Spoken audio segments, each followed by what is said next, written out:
Така. Сам си преценям. Така пише на короната, не съм го казал аз. Всичко готово ли е? Не, ще трябва да ги взема. Така, опа, слагаме ги. Там много ме кефи, ама ще го сложим тук. Така, добре, всичко е точно. Здравейте на всички! Здравейте на всички, аз съм Симо и в днешното видео ще представя нещо, което би било от полза на всички вас, които искате да се занимавате с някакъв вид онлайн творчество, ако мога така да се изразя. И всъщност толкова е навлезнало в днешно време, дали в презентациите, дали в YouTube, дали в социалните мрежи, видеото, че то е неизменна част от ежедневието на една много голяма част от хората. А какво ще има в днешното видео? В днешното видео ще ви покажа няколко сайта, които ще вдигнат нивото на вашата продукция многократно. Нека да започваме! Така, преди да започнем, нещо много интересно, което научих днеска, когато цъкнете на Windows, Windows, Shift и R ключ, ви се отваря иконка, с която могат да снимате видео на вашия екран. В YouTube виждаме адски много хора, които използват покривни кадри, които използват музика, които използват снимки, които използват готини транзишни. Но откъде за Бога хората ги взимат тези работи?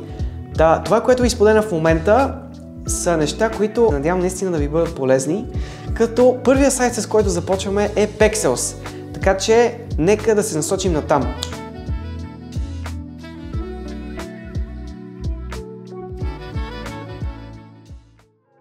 Така, вече се намираме в сайта на Pexels. Първото нещо, което може да видите, всъщност е какво пише на самия сайт.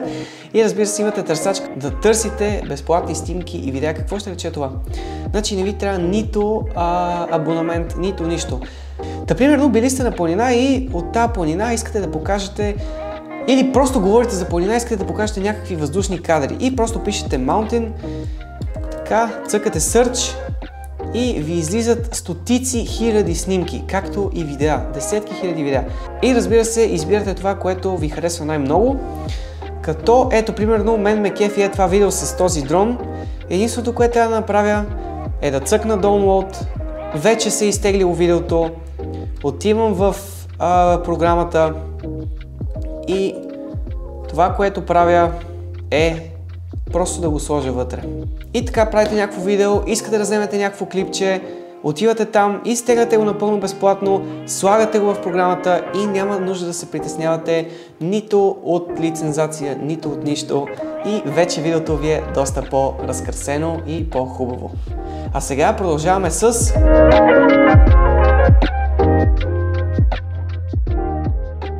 Следващия сайт, който ви е бил супер полезен, особено за Shorts в Instagram, TikTok, Facebook и така нататък, е WordIcon. Това е един сайт, който съвсем наскоро намерих, който разполага с десетки различни видове анимации, които са напълно безплатни. Примерно пишем сън. Говорите колко е слънчево навънка и слагате някаква иконка на слънце или нещо такова. Този сайт би бил много полезен на хора, които искат да качват някакви неща в Instagram и в Facebook и в TikTok. И също много важно нещо, отивате на самата иконка, която искате да ползвате и може да изберете да смените цветовете и да си направите по ваш дизайн. И единството, което трябва да направите е да цъкнете експорт и да си я качите в програмата и вече да си я сложите където искате. Преди да продължим обаче, искам да ви кажа, че това видео не е спонсорирано по абсолютно никакъв начин. Правя го, защото искам да покажа на повече хора, че съществуват такива места, които да ви помогнат да си дигнете качеството на това, което правите. Така че нека да продължаваме с следващия сайт, който е...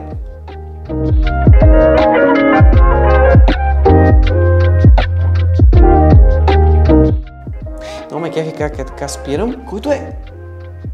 И слагам някакво име на следващия сайт или каквото е там. И продължаваме. Да, както и да е. Следващия сайт е един от първите сайтове, с които изобщо започнах да си правя видеята в другия канал Vitocha Productions и той се казва Production Crate, като там имате най-различни работи. От VFX до Motion Graphics, музика, звукови ефекти, графики, 3D и така нататък. Като този сайт също разполага с абонамент, но си има и безплатни неща, които може да ползвате. Примерно отиваме на Atmospheric. Това е за музика. Цъкаме го и цъкаме филтъра, да ни се покажат нещата, които не са в абонаментен план и пускаме. И примерно снимате в някоя изоставена сграда и си добавяте тази музичка за фон. Пък ако искате VFX и искате нещо по-екстремно, ето аз изтеглих преди малко, за да съм по-подготвен, изтеглих огън и ето може да видите всъщност самия огън, той може да се оголемява, може да се намалява и може да го преместите някъде и да направите, примерно, че нещо все едно гори. Може да сложите някакъв допълнителен ефект на самия звук, как о боже, нали, в момента изгаря това нещо. Вие си го правите както искате по вашия си начин. И продължаваме нататък с следващия сайт, който се казва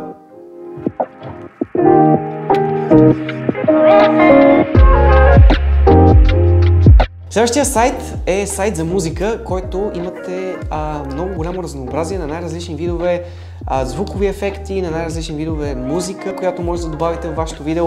За първото видео, което направих в този канал, музиката, която използвах, беше именно от този сайт. Цъкате.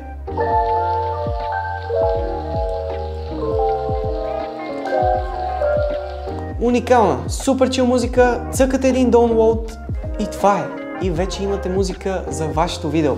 А това, което е супер яко, е, че сайта разполага и с видеа, с снимки и също така с sound effects. Примерно, биете с някоя мечка, искате да изгорите с огъня от програмата по-рано, която ви показах и добавяте един sound ефект на нещо, което гори. Всъщност, нека да проверим дали има такова нещо. Ето, пишеме Fire, цъкаме и ето, в случая това е лагерен огън, но ето. Примерно, изгорихте мечката току-що. Така, и мисля, че това беше всичко за този сайт. Така че може да продължаваме с следващият такъв, който да ви бъде полезен.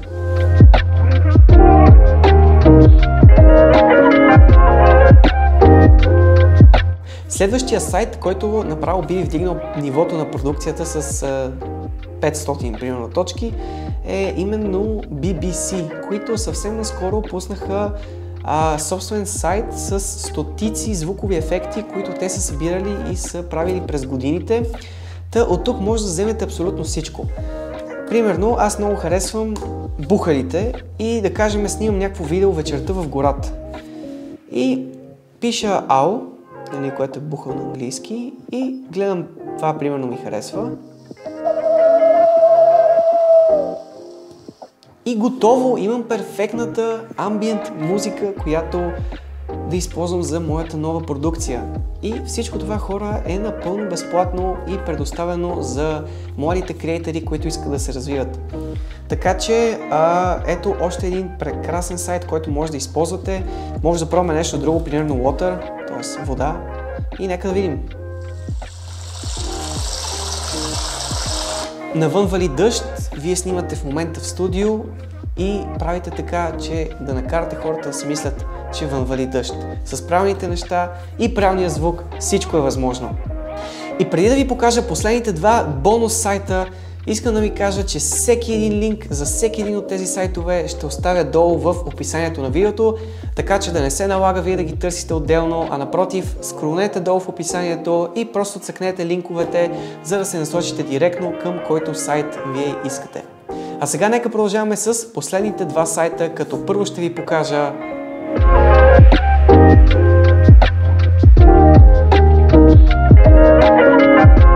всъщност, това са сайтове, в случая гледаме този на Sony, тъй като тук малко зависи с каква камера, апарат или с каквото вие снимате, имам предвид екшн камера, дрон, телефон и така нататък и така нататък.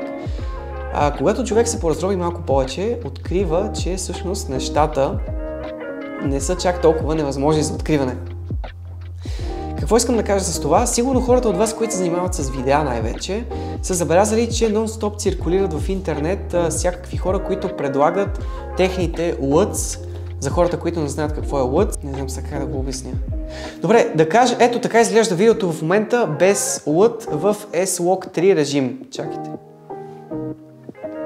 Ето така изглежда видеото в момента, а когато вземете LUT и го приложите върху камерата, видеото става както си беше до преди малко. Всъщност това нещо обикновено се прави от професионалисти и струва немалко пари, като всеки предлага винаги някакво разнообразие, някаква палитра от лътове, които в повечето случаи от моите наблюдения не ви вършат почти никаква работа в 99% от случаите. А това, което аз намерих, е, че в официалния сайт на Sony България се намира безплатна LUT галерия на посланиците на Sony, които предлагат най-различни видове LUTs за вашите кадри, в зависимост къде сте ги снимали. Навън, в студио, в планината, на морето и така нататък и така нататък.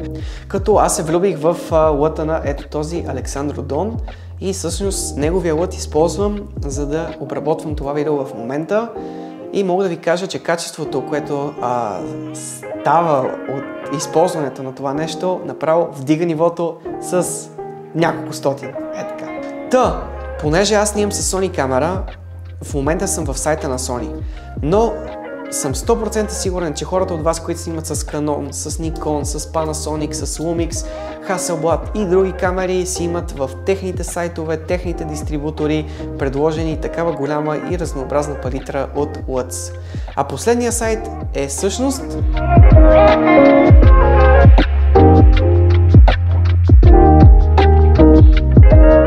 всъщност оставаме горе-долу в същото нещо.